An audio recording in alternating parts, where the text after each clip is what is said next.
Harihi Om. Sahana Vavatu, Sahana Bhunaktu, Sahaviryan Karavavahai, Tejasvinavadhitamastuma Vidvishavahai. Om Shanti Shanti Shanti. Om Jaya Sri Krishna Chaitanya Prabhu Nityananda, Shri Advaita Gadadhara Srivasari Gaura Bhakta Vrinda. Hare Krishna, Krishna Krishna, Hare Hare, Hare Rama, Rama Rama, Hare Hare. Right, so now we've had all the great, the generals of the army and that then speak, and some neglectful of the others, and then Bhishma pulls them all together, and then he gives the suggestion, since we are going to fight, then Duryodhana should take half the army and take the cows, because they came there to collect the cows. And so then Bhishma then will fight against Arjuna, with the other half of the army. So Duryodhana, then he listens. Duryodhana agreed. Leaving Bhishma in charge of half the army, he left with the other half, driving the cows ahead of him.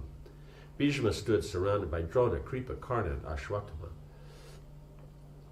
He ordered them into various positions in preparation for battle. As they moved into position, they saw Arjuna's chariot approach. Hearing a sound resembling thunderclaps, as Arjuna twanged his bowstring, Drona said, "There is no doubt that this is the Gandiva. No bow could emit such sounds."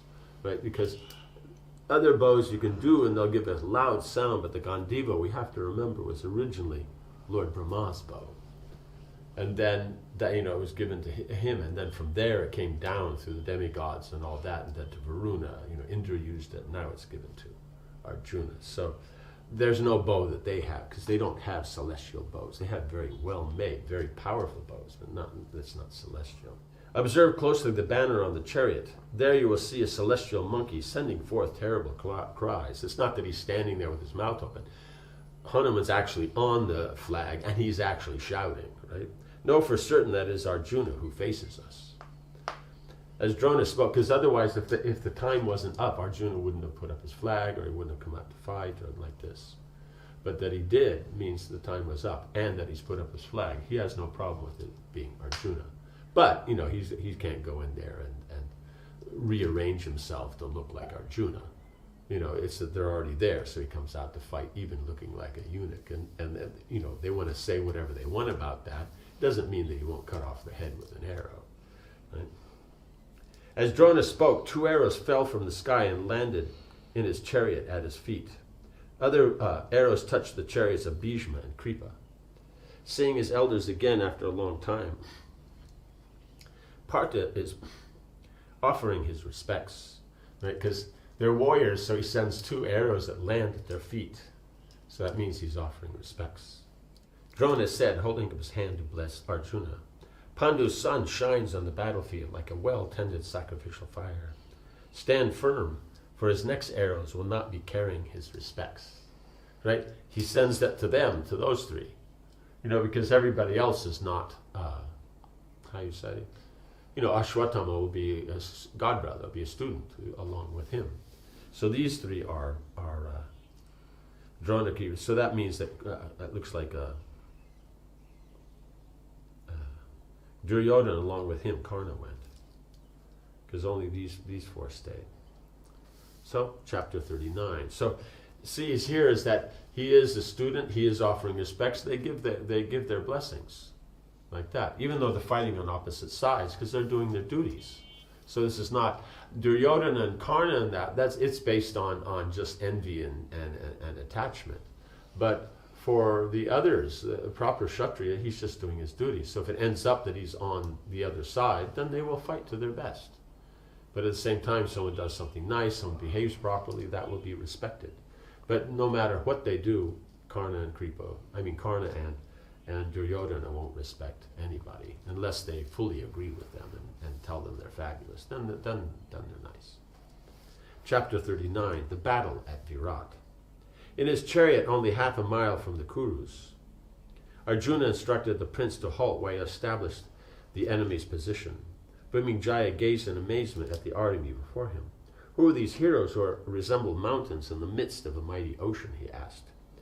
The one with the emblem of a golden water pot on his flagstaff is Drona, Arjuna replied. I always worship him. You should circumambulate in his chariot, and I will only strike him if he first attacks me, for such is the duty of Kshatriyas, right? Because he's his preceptor. So if he does attack him, then it's his business to fight back. But if he doesn't attack, he won't attack him. Arjuna pointed to each of the leading chariots. The hero clad in a coat of tiger skin on the chariot drawn by red horses is Kripa. Today I will show him how light I can be in the use of weapons. By his side, the warrior whose flag bears the sign of a bow is Ashwatthama. He is my preceptor's son. Thus he too is worthy of my respects.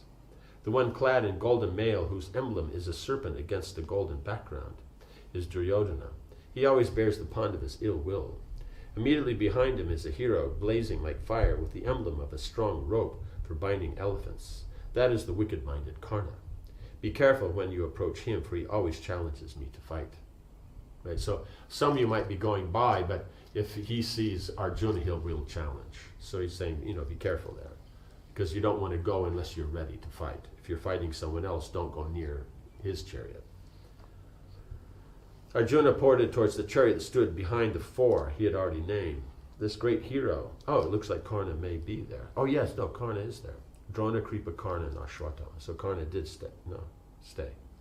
This great hero is behind those other four, whose flag is blue and emblazoned with a golden palmyra tree and 5 stars, and who is shielded by a white umbrella, is Shantanu's son Bhishma, our grandfather. Always treated with regal honor by the Kauravas, he follows Duryodhana. You should approach him last, for he will never harm me. After observing the army for some time, Arjuna told the prince to advance. As they moved off, he saw Duryodhana detach himself from the army and move towards the south, followed by half the troops. Okay, yeah, because they're on the opposite side, because they'd be on the western side, because they attacked at the front. And so the front will be the east. So the Kauravas came the opposite of the west, so now he's taking off to the south. Arjuna ordered Bhumijay to follow him. I will engage with Duryodhana, for if he is overpowered, then our purpose will be accomplished, right? Because if we fight with them, he'll get it with the cows. So they're expecting him to fight here, but the point is he's come out to protect the cows, right? So the first thing is to go after Duryodhana, because now Duryodhana will be without these 5 great warriors. And so then that will be, he'll be at a disadvantage. So he's a great fighter, he'll still be at a disadvantage. Arjuna then sent arrows towards his 3 elders, who faced him on the battlefield. Kripa, observing Arjuna's chariot change direction, immediately understood his intention. Quickly moved to intercept the Pandava, he shouted, what will we do with the Matsya's vast wealth if Duryodhana were to sink like a whole boat in the Partha water? Arjuna released hundreds of thousands of arrows, and they covered the Kuru forces like a swarm of locusts. The warriors could not see anything, and they became confused. Being unable even to flee, they praised Arjuna's prowess.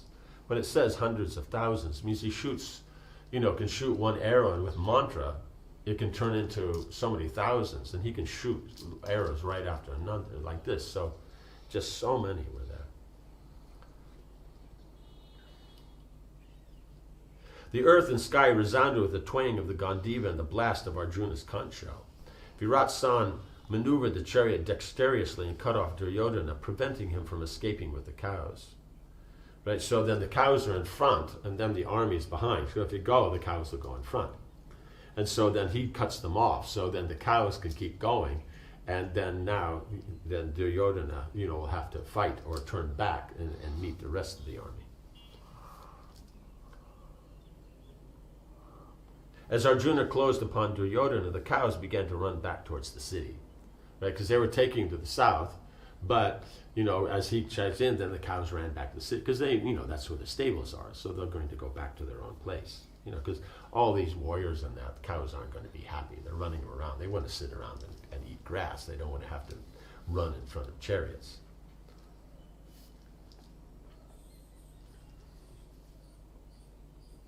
Duryodhana quickly came back to the side of the Kuru elders. So in that way, the cows were saved, they failed at that already. That was the point made before by Kripa. Says, you haven't even saved the cows. You're talking so much that you haven't even saved the cows. It means gotten away from the Virat. And so now that's the first thing he does. He just moves in one time and they're already there. He puts so many arrows no one can fight. The cows go back, and now Duryodhana has to go over, and now he can fight them all together. After saving the Matsya cows, Arjuna said, "Let us leave the cowardly Duryodhana for now. He has fled for his life. I know that the wretched Karna desires to fight with me, even as one elephant fights with another. Seek him out." Right? So now that he said that, he went back to the army because he didn't stand and fight him. He just went back to the army. So that means, he's not that powerful. They talked so much. But "O Prince, and I will curb his pride. He has grown insolent due to the protection Duryodhana has afforded him." Because Duryodhana takes care, then he's become very proud.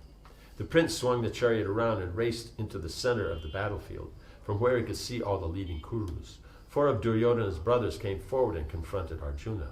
They sent their arrows towards him in steady waves, but Bhumijaya avoided the falling shafts by his skillful driving. So that was at least one thing he was good at. But there's a good chance he is quite good at fighting like that, but he's never seen such an army and such prowess and all that, so he became, worried like that. But he was probably quite good. But his driving of the chariot, he's a good chariot driver. At the same time, Arjuna sought his own blazing arrows, which covered the court of chariots. The Pandava, remembering Bhima's vow to kill all of Dhritarashtra's sons, avoided slaying any of them. Right? So, because otherwise he would have killed them on the spot. But Bhima said he'll kill them. And so he left them. Other mighty warriors rushed at Arjuna, roaring and releasing showers of weapons. One, a king named Shatruntapa, assailed him with such force that he checked the movement of his chariot. Arjuna disappeared beneath a hail of arrows as Shatruntapa fought with fury. Wounded by the assault, Arjuna blazed up in anger. He drew the Gandiva back to his ear and fired 5 deadly arrows that killed Shatruntapa's 4 horses and his charioteer. With 10 more straight-flying shafts, he tore off the king's armor along with his arms and head. Shatruntapa fell to the earth like a mountain peak struck down by a thunderbolt. Arjuna turned towards the other Kuru fighters who were closing in on him.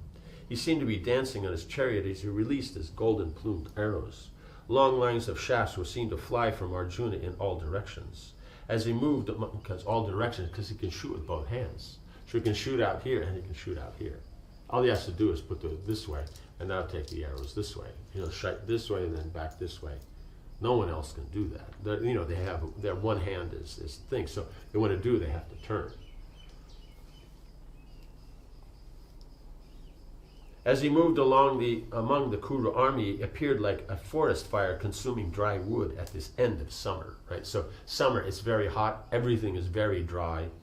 And so then the fire that goes through at that time, it just burns. It's not like there's some green and it's a little slow. No, it's very quick. The battlefield presented a dreadful scene with the mangled bodies of warriors and animals strewn about. Elephants screamed and horses whinnied in terror. The roars of the fighters and the blast of the conch shells and trumpets added to the clamor. Above all these sounds rode Hanuman's terrible cries from Arjuna's standard. So, even though so much noise was going on, Hanuman was louder. As Arjuna's chariot approached Karna, Arjuna is attacked by Karna's brother. Arjuna at once killed his horses and with a crescent-tipped arrow beheaded the warrior right in front of Karna. Right? The crescent means you have the arrow and it has this curved, sharp razor thing. It's specifically for cutting off heads, like that. So whenever you see they take up a crescent, headed, tipped arrow, that means it's for cutting off a head or something. Seeing his brother fall like a palm tree cut at its root means it's just he sent once and then he's finished. So it wasn't like it was a big fight like this first king. He was able to wound Arjuna, but nothing else like that. Seeing his brother fall like a palm tree cut at its root, Karna was infuriated. He rushed at the Pandava with a great shout. With 12 arrows he wounded both Arjuna and Bhumijaya as well as all of his horses. Arjuna assailed Karna with full force like Garuda falling upon a serpent. The other Kuru, seeing an encounter about to take place between the two heroes, stood back to watch. Because it's also about the Kshatriya spirit and the mood and that, and great fighters watching, just what they do and the mood and that, it's inspiring. So now everybody else stops fighting and just watches these two fighting. Arjuna sent a thick shower of arrows towards Karna, but Karna baffled the shafts with his own. He counterattacked Arjuna with thousands of arrows. With his bright armor and flashing steel arrows, Karna seemed like a fire sending forth showers of sparks. Seeing Karna holding Arjuna off, the other Kuru fighters cheered him on, right? Because now he's doing a good job, so they're all saying, yes. They clapped their hands and blew their conches. Arjuna could not tolerate hearing such praise, and he fought with redoubled strength. Both combatants sent hundreds of thousands of arrows at each other. To those watching, it seemed like the sun and moon were contending behind black clouds. Karna repeatedly attempted to kill Arjuna's horses and charioteer, but the Pandava checked Karna's arrows with his own every time, right? Because he said he was going to protect Bhumi Jaya, and he can do that. The two fighters fired arrows with blinding speed, their hands hardly visible as they worked their bows. Karna sent a non-stop stream of shafts that resembled the sun's rays shining on the earth. Gradually, however, Arjuna gained an edge over his opponent. While checking Karna's arrows, he began to pierce him all over his body. Because someone sends an arrow, you have to, you get back. Then he sends another, and then you have to defeat that. But at some point, he starts to be able to, besides defeating what he's shooting, he's able to send other arrows, attack. We see Arjuna many times has done that in the battle. With fleet arrows, he wounded Karna in the arms, thighs, breast, and head. Without his natural coat of impenetrable armor, Karna was hurt badly by Arjuna's attack. Finally, he turned away from the fight and fled like one elephant defeated by another, right? Because they'll fight really fierce, but when the one feels, okay, this is not happening, they just run off like that. When Karna retreated, the other Kurus, headed by Duryodhana, came to attack Arjuna. So now he's actually had a full-on battle. You can't say, okay, at Draupadi Swayamvar they fought, but it wasn't like a full fight because they thought they were Brahmins, so, like that. But they saw they were very powerful. This was a full-on fight. So hopefully he doesn't say, again, he's only 1/16th part like that. When Karna retreated, the other Kurus, headed by Duryodhana, came to attack Arjuna. Without flagging, Arjuna cheerfully met their attack, right? He's just fighting with Karna. As soon as he leaves, he immediately now is fighting with them. He displayed various celestial weapons that filled the entire sky with arrows. No part of the battlefield occupied by the Kurus was visible as Arjuna's arrows rained down. It was impossible to even look at the Pandava in his anger. He seemed like the fire at the end of the cosmic manifestation. As Arjuna fought like a superhuman being, he created havoc among his foes. His arrows only fell where they were aimed, and his bow was always bent into a circle. The Kuru army fell back in terror, the soldiers worshipping Arjuna in their minds. Horses and elephants that were not slain ran in all directions. Smashed chariots lay everywhere, with the bodies of their drivers and warriors lying prostrate nearby. In the sky, the gods, Gandharvas, Siddhas, and Rishis assembled to watch Arjuna fight, right? Because this is a celestial fight. The best in the universe is going to be him and Narayana. So Narayan, Rishi, they're the best. When the demigods can't defeat Narayan, Rishi come. So here, this is best. So no one has seen, and nothing's comparable to their fighting. So everyone's going to come and watch. The fragrance of the celestial garlands spread across the battlefield, as if trees had blossomed in spring. Their clothes, ornaments, and shining conveyances lit up the region with a brilliant luster. The sky was ablaze. It was beautiful to behold. In the midst of all the celestials stood Indra, looking with affection at his son. Right? So then you're having, before it was just inauspicious signs, and now Arjuna's there for that side, then the demigods have all come, and they're all watching. And there, then, the garlands and that agree with wonderful fragrance, and their jewels and ornaments, and they themselves create a great luster in the sky. So it makes something very special, and they can all understand that this is Arjuna, right? So then we shall see how Arjuna continues with the battle after this. Om Hare Krishna, Krishna Krishna, Hare Hare, Hare Rama, Rama Rama, Hare Hare. Jai Shri Prabhupada ki jai.